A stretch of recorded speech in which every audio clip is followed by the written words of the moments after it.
Welcome. In front of me is a Samsung Galaxy Fold4, and today I'll show you how you can wipe cache partition on this phone. Now for this you will need a cable that is plugged into your computer. I have one right here prepared, and simply connect it to your phone. From here, pull down your notifications, select the power button right here and choose power off. Once the phone turns off, you want to hold power key and volume up. So when the screen turns black, just start holding power key, volume up.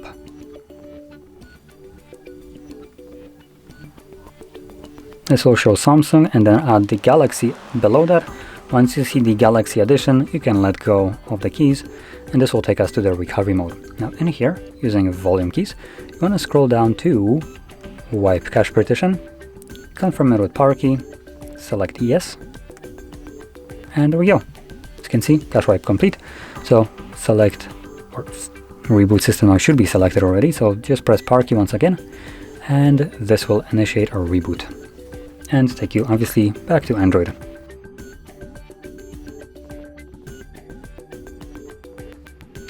And as you can see, we are now back in Android. So if you found this video helpful, don't forget to hit like, subscribe, and thanks for watching.